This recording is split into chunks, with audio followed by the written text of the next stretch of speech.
जी नमस्कार, स्वागत है आप सभी का हमारे चैनल सीटेट अधिगम में। दोस्तों, बिहार शिक्षक बहाली में कुछ ज़्यादा होते नहीं दिख रहा है। जैसे कि अगर किन्हीं के द्वारा दावा किया जा रहा है कि सुप्रीम कोर्ट जाएंगे, और कुछ लोग कह रहे हैं कि एलपीए में कुछ जजमेंट आएगी। कुछ लोगों का मानना है कि नेशनल ब्लाइंड फेडरेशन का जो केस है उसमें जजमेंट आती है तो कुछ बात बन सकती है। लेकिन सबके बावजूद दो तीन चीज़ है, इन चीज़ों में समय कितना लगेगा। समय लगने के लिए लगभग 2 महीना 3 महीना जो खींच रहा है वो कोविड-19 की वजह से खींच रहा है। अगर ये स्थिति नहीं होती तो ये बहाली हो के रहती। ये ना किसी केस की वजह से रुकने वाली थी और ना ही सुप्रीम कोर्ट का जहाँ तक सवाल है, पिछले 2 महीने से हम लोग चर्चा कर रहे हैं कि सुप्रीम कोर्ट जाना है, सुप्रीम कोर्ट में अपनी बातों को रखा जाएगा, वहां से हम जजमेंट लेके आएंगे। लेकिन इसके नाम पे किया क्या गया, अभी तक कुछ होते हुए नहीं दिख रहा है, ना ही किसी प्रकार का अपडेट है। जिन अभ्यर्थियों के द्वारा इस प्रकार की बातें कही जा रही है कि सुप्रीम कोर्ट जाके न्याय लेके आएंगे और दलील दी जाती है, 34,540 जो शिक्षक थे उनकी दलील दी जाती है। 34,540 शिक्षक के बारे में आप लोग जानते होंगे। उस कैटेगरी के जितने भी शिक्षक थे, आप लोग उन शिक्षक की आयु को देख सकते हैं। वो नौकरी किए हैं, किसी को 5 साल नौकरी मिला, किसी को 7 साल, किसी को 10 साल। खुद हमारे फादर उसमें थे 34,540 वाले में। तो उन लोगों का जब जजमेंट आया तब उनका नौकरी 8 साल बचा हुआ था। तो आप मान के चलिए कि अगर सुप्रीम कोर्ट जाते हैं और न्याय लाने में इतना टाइम लग जाता है, आप सभी अभ्यर्थी ऐसे नहीं होंगे कि 20+, 25+, 26+ होंगे। आप सभी में से बहुत सारे अभ्यर्थी हमारे उम्र के होंगे, यानी कि 30 साल के आसपास। अगर 15 साल में जजमेंट आता है तो आप नौकरी कितना कर लेंगे, 12 साल। तो आप समझ सकते हैं कि स्थिति बहुत भयावह है। अगर मौका मिलना है तो इसी बहाली में मौका मिले तो सबसे अच्छा होगा, नहीं तो नेक्स्ट में या तो सरकार के द्वारा नियोजन होता है या नई रिक्ति पे बात होती है, तो भी हम लोग को कोई फायदा नहीं होने वाला है। क्योंकि नई रिक्ति आते आते 5-10 साल खींच जाएगा। क्योंकि अभी छठे चरण का नियोजन बाकी है। इसमें से फिर सीटें बचेंगी, 7वें चरण का नियोजन होगा। वहां भी हम लोग मुख देखते रहेंगे, वहां भी हम लोग को नियोजन पत्र मिलने वाला नहीं है, आवेदन का मौका मिलने वाला नहीं है। अगर मौका मिलना है तो छठे चरण के नियोजन में ही आवेदन की बात होनी चाहिए, तब जाके कुछ हासिल होगा। नहीं तो छठे चरण के बाद 7वां चरण होगा, उसमें भी आवेदन का मौका मिलते हुए नहीं दिख रहा है। तो कुल मिला के मेरा जहां तक मानना है, सुप्रीम कोर्ट जाओ या एलपीए का इंतजार करो या ब्लाइंड फेडरेशन के केस का इंतजार करो, कुछ भी होने वाला नहीं है।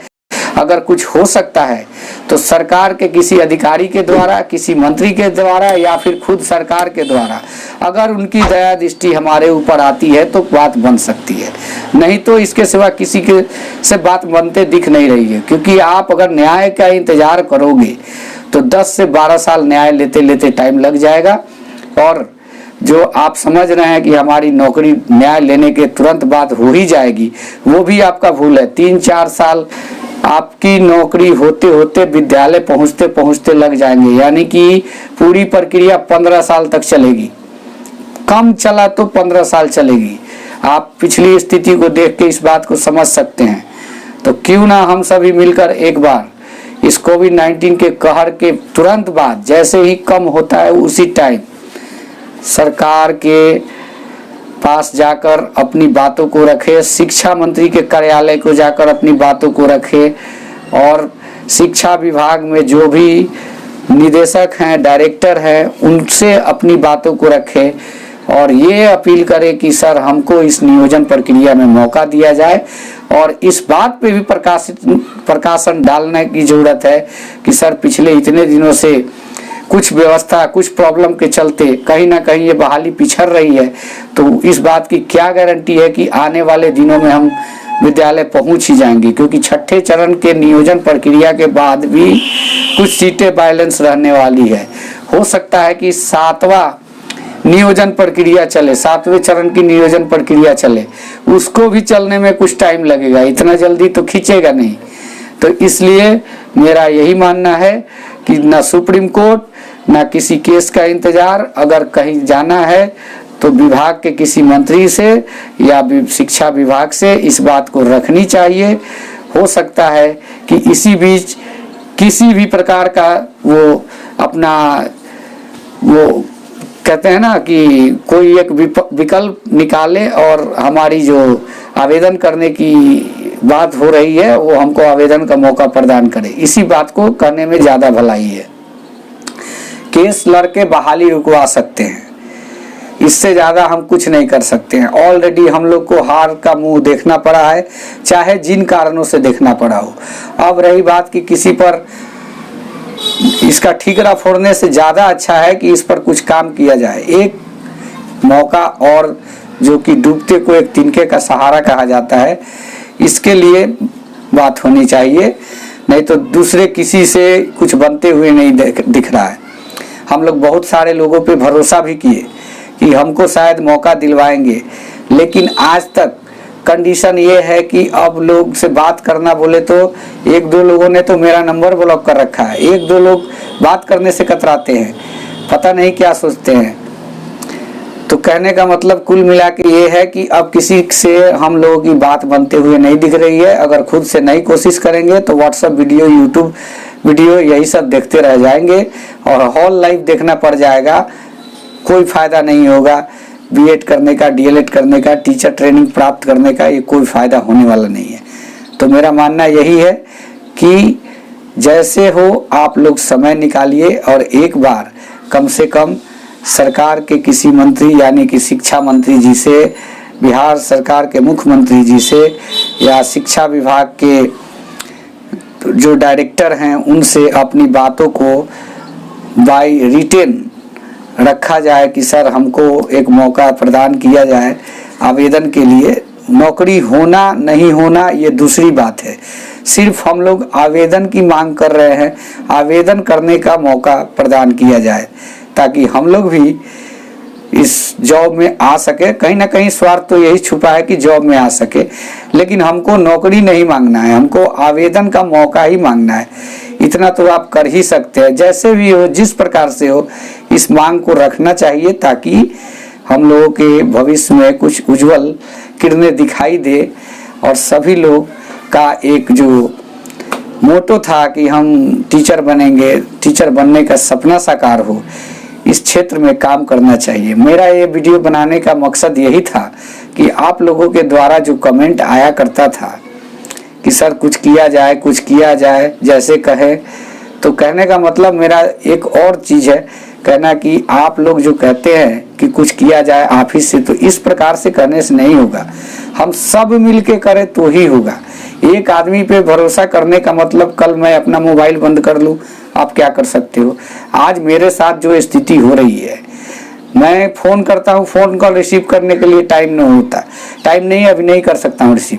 अब बार बार क्यों कॉल करते हैं, परेशान करते हैं कॉल कर करके, ऐसी बातें होती है।